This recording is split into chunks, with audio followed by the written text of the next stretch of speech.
आदरणीय अध्यक्ष महोदय, हम सब के लिए और सभी देशवासियों के लिए इतना ही नहीं, विश्व के लोकतंत्र प्रेमी नागरिकों के लिए भी हमारे लिए ये बहुत ही गौरव का पल है। बड़े गर्व के साथ लोकतंत्र के उत्सव को मनाने का ये अवसर है।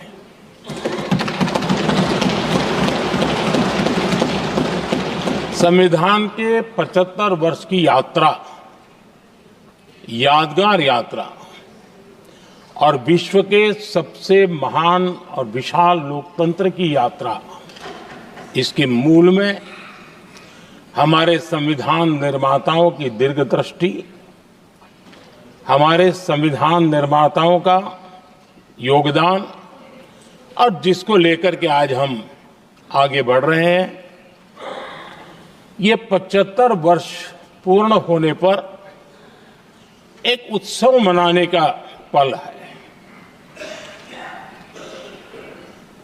मेरे लिए खुशी की बात है कि संसद भी इस उत्सव में शामिल होकर के अपनी भावनाओं को प्रकट कर रही है।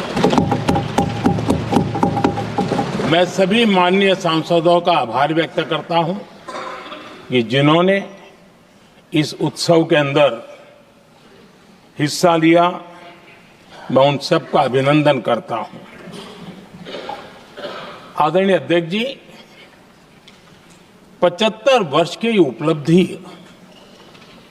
साधारण नहीं है,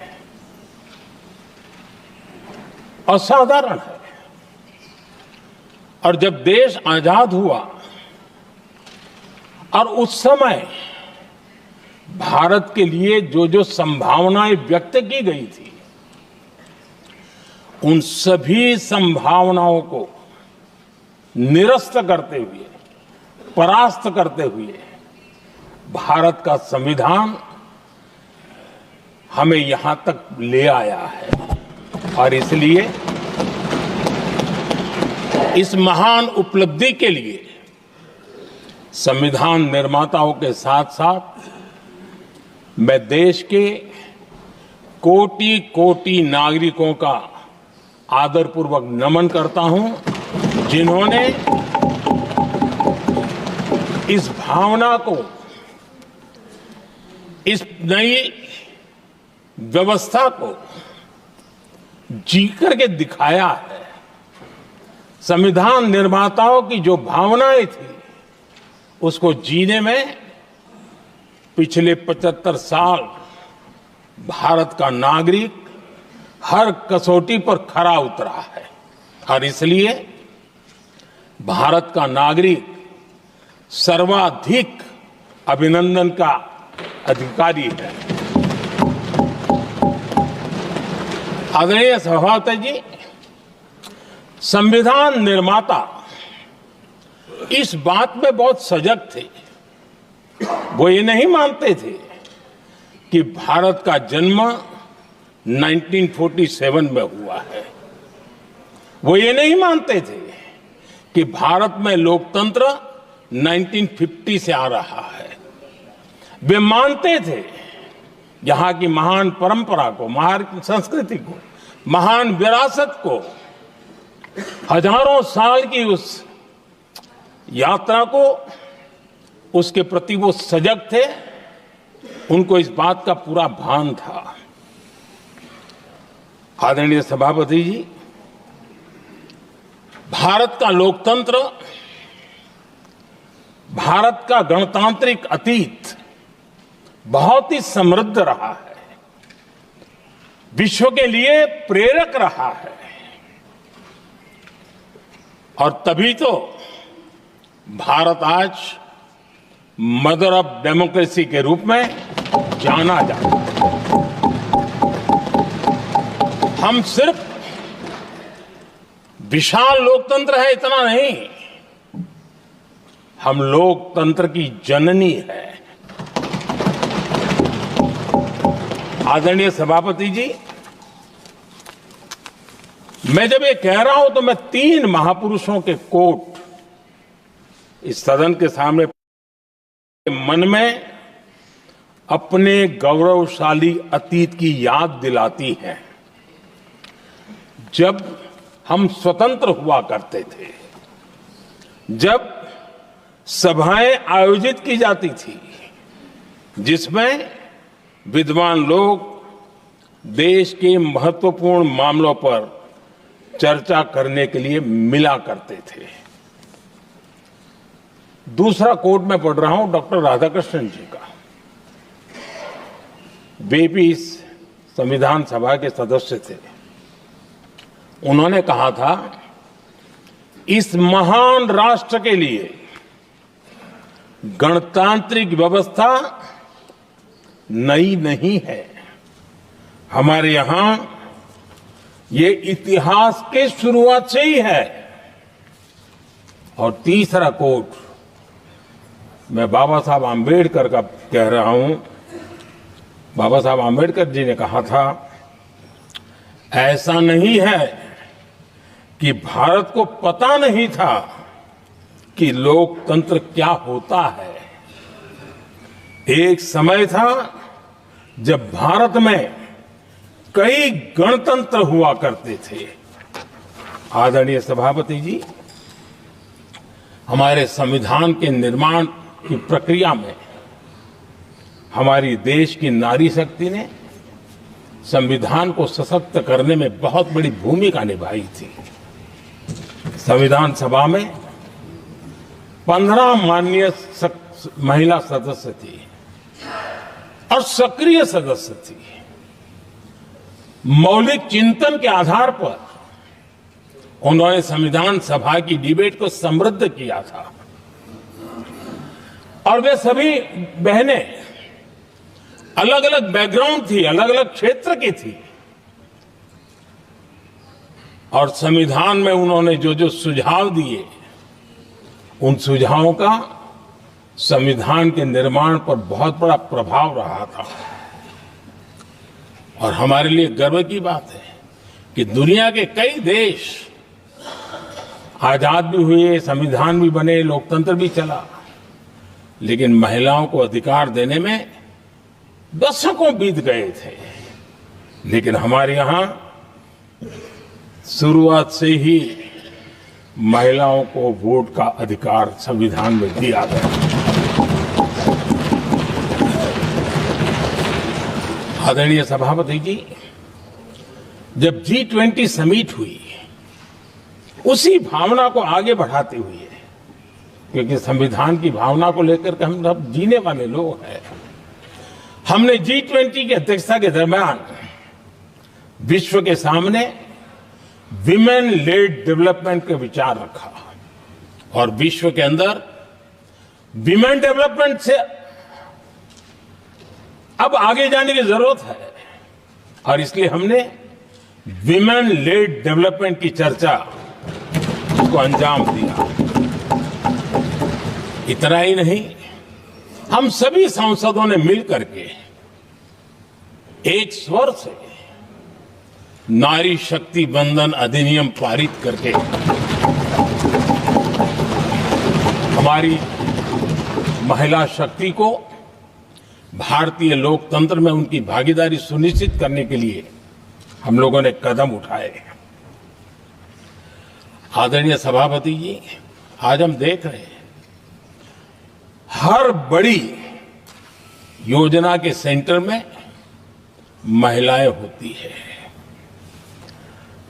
और ये जब संविधान के हम 75 वर्ष मना रहे हैं, ये संयोग है और अच्छा संयोग है कि भारत के राष्ट्रपति के पद पर एक आदिवासी महिला विराजमान। ये हमारे संविधान की भावना की एक अभिव्यक्ति भी है।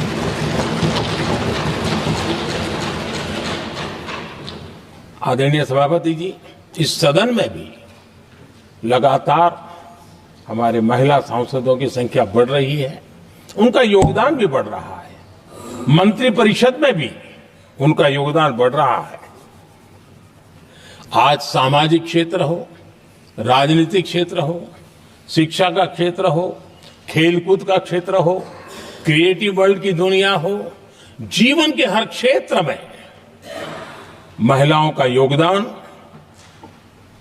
महिलाओं का प्रतिनिधित्व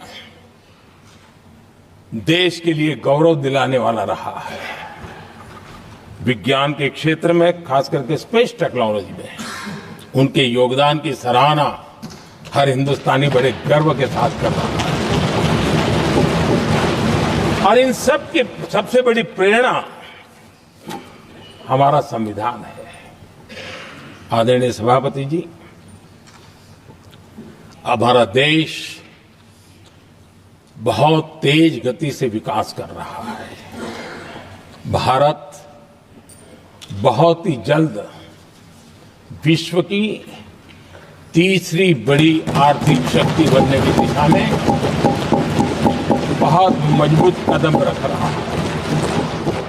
और इतना ही नहीं, ये 140 करोड़ देशवासियों का संकल्प है कि जब हम आजादी की शताब्दी, संविधान के आज 75 वर्ष हो रहे हैं, लेकिन हमारे यहां तो 25 वर्ष का भी महत्व होता है, 50 वर्ष का भी महत्व होता है, 60 साल का भी महत्व होता है। जरा हम इतिहास की तरफ नजर करें कि संविधान यात्रा के इन महत्वपूर्ण पड़ाव का क्या हुआ था। जब देश संविधान के 25 वर्ष पूरे कर रहा था, उसी समय हमारे देश में संविधान को नोच लिया गया, इमरजेंसी आपातकाल लाया गया।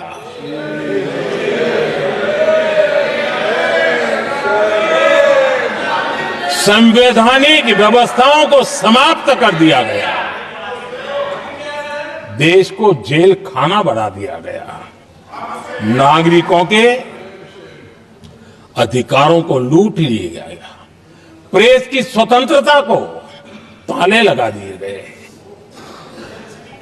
और कांग्रेस के माथे पर ये जो पाप है ना, वो कभी भी धुलने वाला नहीं है, कभी भी धुलने वाला। यह सब हिंदुस्तान, दुनिया में जब जब लोकतंत्र की चर्चा होगी, कांग्रेस के माथे का ये पाप कभी धुलने वाला नहीं है, क्योंकि लोकतंत्र का गला घोंट दिया गया था।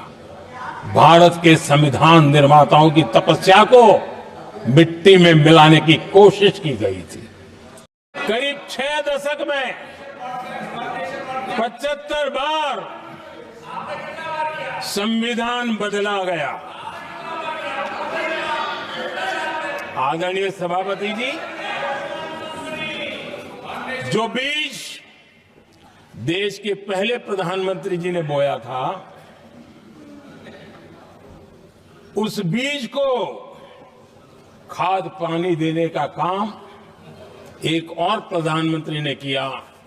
उनका नाम था श्रीमती इंदिरा गांधी।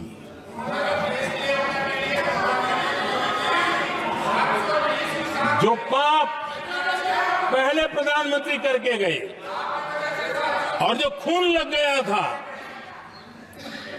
1971 में, सुप्रीम कोर्ट का एक फैसला आया था। उस सुप्रीम कोर्ट के फैसले को संविधान बदल करके पलट दिया गया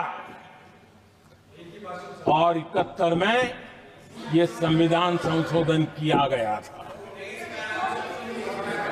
और क्या था, उन्होंने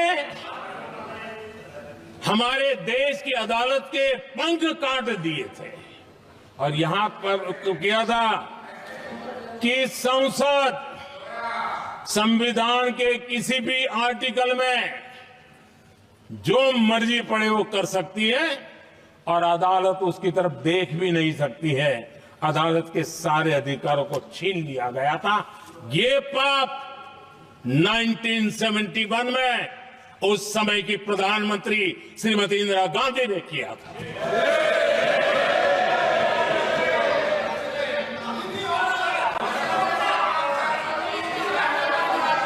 और इस परिवर्तन ने इंदिरा जी की सरकार को मौलिक अधिकारों को छीनने का और न्यायपालिका पर नियंत्रण करने का अधिकार दिया, सक्षम बना दिया था। आदरणीय सभापति जी, जो बीज देश के पहले प्रधानमंत्री जी ने बोया था, उस बीज को खाद पानी देने का काम एक और प्रधानमंत्री ने किया। उनका नाम था श्रीमती इंदिरा गांधी। जो पाप पहले प्रधानमंत्री करके गए और जो खून लग गया था 1971 में, सुप्रीम कोर्ट का एक फैसला आया था। उस सुप्रीम कोर्ट के फैसले को संविधान बदल करके पलट दिया गया और 71 में यह संविधान संशोधन किया गया था। और क्या था, उन्होंने हमारे देश की अदालत के पंख काट दिए थे और यहां पर तो किया था कि संसद संविधान के किसी भी आर्टिकल में जो मर्जी पड़े वो कर सकती है और अदालत उसकी तरफ देख भी नहीं सकती है। अदालत के सारे अधिकारों को छीन लिया गया था। ये पाप 1971 में उस समय की प्रधानमंत्री श्रीमती इंदिरा गांधी ने किया था। सभापति जी, खून मुंह पे लग गया था, कोई रोकने वाला था नहीं। और इसलिए जब इंदिरा जी के चुनाव को गैर रीति के कारण, असंवैधानिक तरीके से चुनाव लड़ने के कारण अदालत ने उनके चुनाव को खारिज कर दिया और उनको एमपी पद छोड़ने की नौबत आई, तो उन्होंने गुस्से में आकर के देश पर इमरजेंसी थोप दी, आपातकाल लगा दिया अपनी कुर्सी बचाने के लिए। और उसके बाद इतना ही नहीं, उन्होंने इमरजेंसी तो लगाई, संविधान का दुरुपयोग तो किया ही किया, भारत के लोकतंत्र का गला तो घोंट ही दिया। लेकिन 1975 में 39वां संशोधन किया और उसमें उन्होंने क्या किया, राष्ट्रपति, उपराष्ट्रपति, प्रधानमंत्री, अध्यक्ष, इनके चुनाव के खिलाफ कोई कोर्ट में जा ही नहीं सकता है, ऐसा उन्होंने, और वो भी रिट्रोस्पेक्टिव किया, आगे के लिए नहीं, पीछे का भी, अपने पापों का भी उन्होंने। और आदरणीय सभापति जी, मैं संविधान की बात कर रहा हूं, मैं संविधान के आगे पीछे कुछ नहीं बोल रहा हूं। आदरणीय सभापति जी,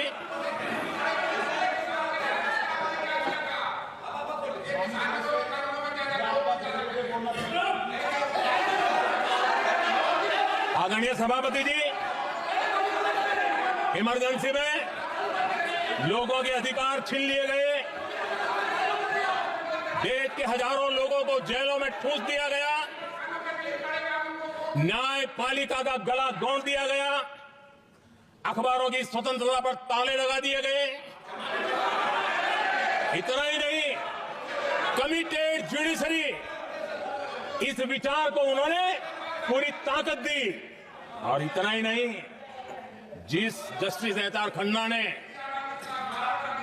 उनके चुनाव में उनको खिलाफ जो जजमेंट दिया था, वो इतना गुस्सा भरा था कि जब जस्टिस एच.आर. खन्ना, जो सीनियरिटी के आधार पर सुप्रीम कोर्ट के चीफ जस्टिस बनने थे,